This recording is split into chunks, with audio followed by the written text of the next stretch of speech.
Communiqué. Le gouvernement de la République du Niger porte à la connaissance de l'opinion nationale et internationale que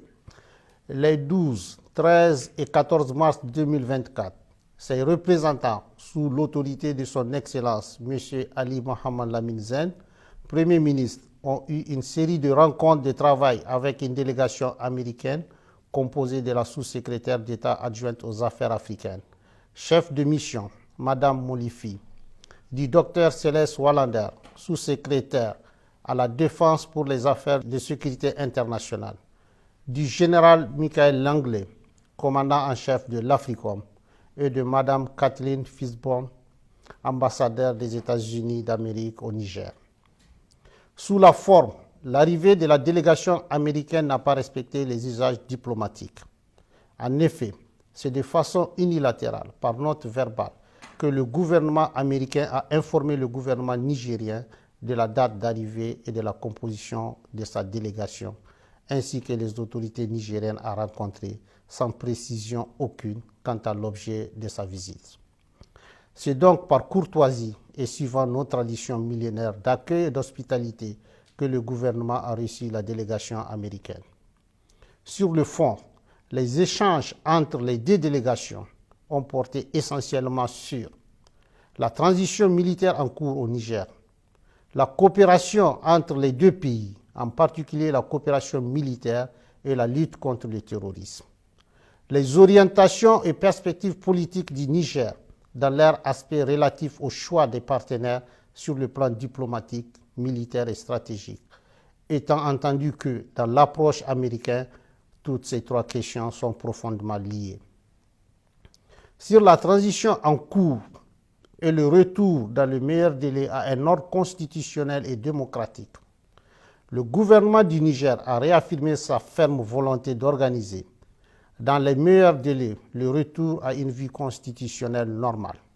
Il s'agit d'un engagement solennel, en toute responsabilité, du président du Conseil national pour la sauvegarde de la patrie, chef de l'État, tel qu'exprimé dans son adresse à la nation du 19 août 2023. Sur le choix des partenaires diplomatiques, stratégiques et militaires, le gouvernement du Niger regrette la volonté de la délégation américaine de dénier au peuple nigérien souverain le droit de choisir ses partenaires et les types de partenariats à même de l'aider à lutter véritablement contre le terrorisme, alors même que les États-Unis d'Amérique ont décidé unilatéralement de suspendre toute coopération entre nos deux pays. Aussi, le gouvernement du Niger dénonce-t-il avec force l'attitude condescendante assortie de la menace de représailles de la part de la chef de la délégation américaine vis-à-vis du gouvernement et du peuple nigérien. Cette attitude est de nature à saper la qualité de nos relations séculaires et miner la confiance entre nos deux gouvernements déjà entamés par les événements du 19 octobre 2023. S'agissant des cas précis de la Fédération de Russie et de la République islamique de l'Iran, deux pays avec lesquels le Niger entretient des relations diplomatiques depuis plusieurs décennies et qui focalisent particulièrement l'intérêt des États-Unis d'Amérique. Le gouvernement tient à porter à la connaissance du peuple nigérien et de tous les peuples de la communauté internationale qu'il n'a jamais signé d'accord secret avec ses pays partenaires.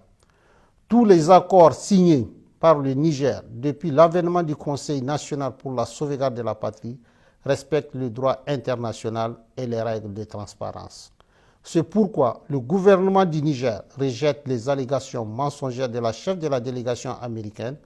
consistant à soutenir qu'il aurait signé un accord secret sur l'uranium avec la République islamique d'Iran. Cette approche cynique, habituellement utilisée pour discréditer, diaboliser et justifier leurs menaces contre les États, ne pas sans rappeler l'exemple de la Seconde Guerre d'Irak. En effet, les Nigériens et l'ensemble de la communauté internationale se souviennent encore des fausses preuves brandies par le secrétaire d'État américain devant le Conseil de sécurité pour justifier l'agression américaine contre l'Irak et que dans cette affaire, le gouvernement du président Tanja avait été accusé de façon mensongère d'avoir fourni de l'uranium aux autorités de Bagdad, alors même qu'il est de notoriété publique que l'exploitation de l'uranium nigérien est totalement contrôlée par la France. Quant à la Fédération de Russie,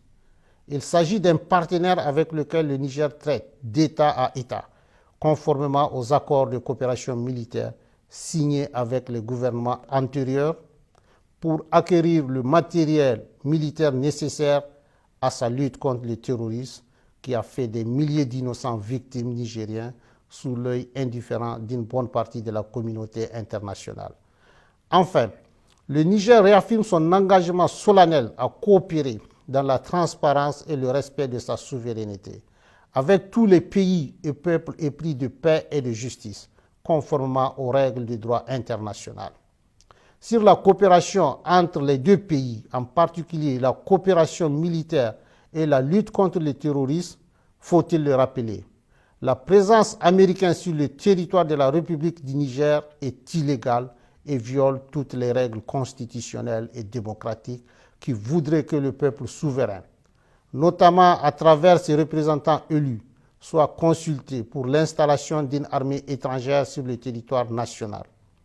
Ainsi, c'est par simple note verbale numéro 174 du 6 juillet 2012 que la partie américaine a unilatéralement imposé au Niger un accord relatif au statut du personnel militaire des États-Unis et des employés civils du département américain de la Défense sur le territoire de la République du Niger. Cet accord est non seulement profondément injuste dans son fond, mais également ne répond pas aux aspirations et aux intérêts du peuple nigérien pour les raisons objectives suivantes. D'abord, il contraint le Niger à payer des factures liées aux taxes des avions militaires américains dont ces derniers doivent normalement s'acquitter et qui coûtent des milliards de francs CFA aux contribuables nigériens. Ensuite, les autorités nigériennes compétentes n'ont aucune information sur les activités militaires menées à partir des bases américaines au Niger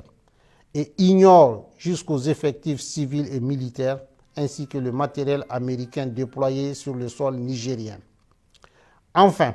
l'armée américaine n'a aucune obligation, selon l'accord, d'accéder aux demandes nigériennes d'appui contre les groupes terroristes qui assassinent nos vaillantes forces de défense et de sécurité et massacrent nos laborieuses populations. Aussi, depuis le 26 juillet 2023 et l'avènement du Conseil national pour la sauvegarde de la patrie, le gouvernement américain a décidé unilatéralement et brusquement de suspendre sa coopération militaire en violation de l'accord imposé au peuple nigérien en invoquant l'article 7008 du Consolidated Appropriation Act, sans pour autant aller au bout de sa logique qui voudrait qu'il retire ses militaires du territoire nigérien. Par ailleurs, depuis quelques semaines, le gouvernement nigérien a constaté des activités illégales de survol de son territoire par des aéronefs américains et qui sont de nature à s'interroger sur la sincérité de leur partenariat et la pertinence du maintien de l'accord de coopération militaire imposé par note verbale. Au vu de tout ce qui précède, le gouvernement du Niger, prenant en compte les aspirations et les intérêts de son peuple, décide en toute responsabilité de dénoncer avec effet immédiat l'accord relatif au statut du personnel militaire des États-Unis et des employés civils du département américain de la Défense sur le territoire de la République du Niger. Une correspondance diplomatique sera adressée à la partie américaine à cet effet,